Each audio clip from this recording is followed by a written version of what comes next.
Hello friend, नमस्कार। आज हम एक टॉपिक के बारे में बात करने वाले हैं जो नर्सिंग फंडामेंटल का टॉपिक है, जिससे आप जो भी प्रायोरिटी वाइज क्वेश्चन आते हैं उसको सॉल्व कर सकते हो नर्सिंग एग्जाम्स के अंदर, लाइक नोट सेट, पीएचयू और एनी अदर एग्जाम्स।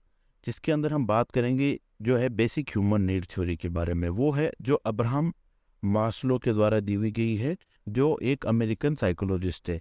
इससे पहले हम इसकी शुरुआत करें, हम अपने जो नर्सिंग के पायनियर है, जिसे हम लेडी विद द लेम के नाम से जानते हैं, उनके बारे में कुछ इन्फॉर्मेशन यहाँ पर देना चाहेंगे। उसका नाम है फ्लोरेंस नाइटिंगेल, जिन्होंने नर्सिंग के जो पिलर्स कहते हैं हम, जिन्हें पायनियर ऑफ नर्सिंग कहा जाता है, उसकी हम बात करें तो वो है फ्लोरेंस नाइटिंगेल। फ्लोरेंस नाइटिंगेल को हम फाउंडर ऑफ मॉडर्न नर्सिंग भी कहते हैं। She is also known as the lady with the lamp, क्योंकि जब विश्व युद्ध के दौरान घायल मरीजों के उपचार के लिए ये लैम्प लेके निकलती थी, इसी से इनका नाम पड़ा था लेडी विद द लैम्प। इनका जन्म 12 मई 1820 को फ्लोरेंस नाम के एक शहर इटली में हुआ था, और इनकी मृत्यु हुई थी 13 अगस्त 1910 में पार्कलैंड, लंदन, इंग्लैंड के अंदर। इन्हीं के जन्म दिवस को हम इंटरनेशनल नर्सेस डे के रूप में हर साल सेलिब्रेट करते हैं, मनाया जाता है, जैसे 12 मई को हम इंटरनेशनल नर्सेस डे सेलिब्रेट करते हैं। अब अगर हम बात करें अब्राहम मास्लो की, तो ये एक अब्राहम मास्लो, इनका पूरा नाम था Abraham Harold Maslow, was an American psychologist who created Maslow's hierarchy of need, a theory of psychological health predicted on fulfilling innate human needs in priority। ये एक तरह की हम बात करें तो ये मोटिवेशनल थ्योरी है, जिसके अंदर जो भी कोई बंदा है वो ह्यूमन बिहेवियरल रूप से अपने जिस स्थान पे वो उससे ऊपर के स्थान पे जाने की कोशिश करता है। इसके अंदर इन्हें बेसिक से लेकर सेल्फ एक्चुअलाइजेशन टॉप मोस्ट पे रखी इसको अब्राहम मास्लो ने इसको थ्योरी को दिया है। जिसके अंदर ये होता है कि अगर हम इसकी बात करें तो इनका जन्म हुआ था 1 अप्रैल 1908 को ब्रुकलिन, न्यूयॉर्क, यूनाइटेड स्टेट्स में, और इनकी मृत्यु हुई थी 8 जून 1970 Menlo park, California, United states के अंदर। अगर हम इस थ्योरी की बात करें तो इस theory suggest that people have a number of basic needs that must be met before people move on up the hierarchy to pursue more social, emotional and self actualization need. मतलब कि ये हुआ कि जैसे कोई भी ह्यूमन है जिनका बेसिक जो नीड होती है वो पहले पूरी करना चाहेंगी, इससे पहले कि वो अगले चरण की ओर बढ़े। he given a hierarchy on basic needs or to top self actualization manner। अगर हम इसके अंदर बात करें तो इसमें मुख्यतः 5 घटक आते हैं: physiological, safety, love and belonging, esteem and self actualization. इसमें फिजियोलॉजिकल नीड्स जो होती है वो फर्स्ट नंबर पे आती है, जिस जो इस हायरार्की का बेस बनाती है। अब हम फिजियोलॉजिकल नीड्स पे बात करें तो मुख्यतः 3 घटक अगर हम बात करें तो रोटी, कपड़ा, मकान। हर आदमी की बेसिक ज़रूरत इतनी होती है कि उसे खाने को अच्छा खाना मिले, रहने को अच्छा घर मिले और पहनने को अच्छे कपड़े मिले। इसी को मास्लो ने प्रथम तल पे रखा है, जिसका नाम हो गया physiological needs. Maslow considered physiological needs to be the most essential of our needs. If someone is lacking in more than one need, they are likely to try to meet these physiological needs first. For example, if someone is extremely hungry, it is hard to focus on anything else besides food. Another example of physiological need would be the need of for adequate sleep। तो जैसे कि यही बात मैंने बताया कि इन्होंने पहली जो तल पे फोकस रखा है वो है रोटी, कपड़ा, मकान। अब अगर किसी को भूख लगी है तो उसके लिए सर्वप्रथम खाना आएगा। ये नहीं देखेगा कि मुझे कोई मेहनत का कार्य करना है या मुझे कोई बढ़िया कार्य करना है या मुझे समाज सेवा का काम करना है, उसे सबसे पहले खाना चाहिए। इसीलिए उन्होंने रखा है रोटी, कपड़ा, मकान। ये वो बेसिक ज़रूरत है किसी भी आम इंसान की। दूसरे नंबर पे जो इन्होंने रखा है वो सेफ्टी। सेफ्टी से क्या अर्थ हुआ कि सुरक्षा। जैसे अब आपको खाना मिल रहा है तो आप इस चीज़ को सुनिश्चित करें कि आपको रोज़ बढ़िया खाना मिले, इसीलिए इसे सेफ्टी कहा गया है। जैसे आप रह रहे हो तो आप सुनिश्चित करें कि आपके रहने की आवाज़ सदैव आपके पास रहे।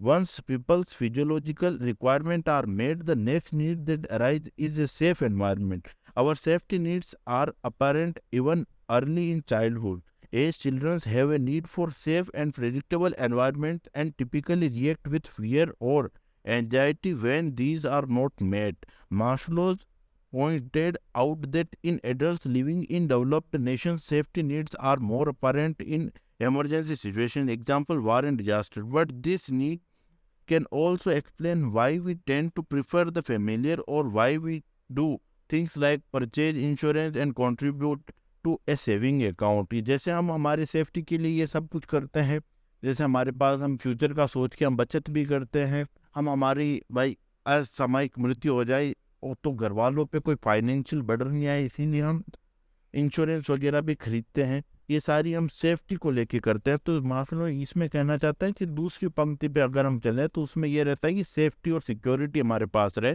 जो आज हम है उसके ऊपर हम सिक्योरिटी के साथ है कि अगर कल भी कुछ होता है तो ये जो बेसिक चीज़ है वो हमारे पास लाइफ टाइम रहेगी।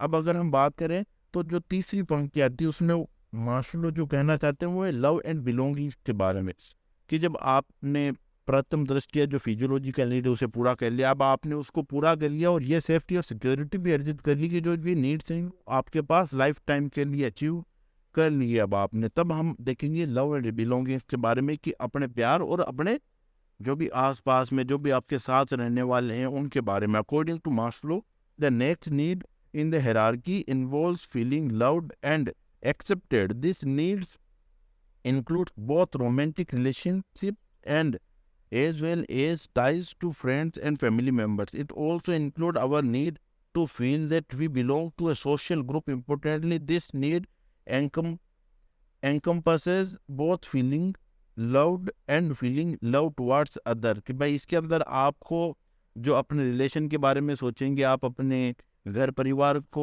व्यवस्थित करने के बारे में सोचेंगे, जो भी आप रिश्तेदार हैं उनकी मदद करने के बारे में सोचेंगे, उनका ध्यान रखने के बारे में सोचेंगे, और जो ये आपके सराउंडिंग्स के लोग हैं जो आपके साथी जन हैं उनका आप सदैव ख्याल रखेंगे, उनके साथ चलेंगे।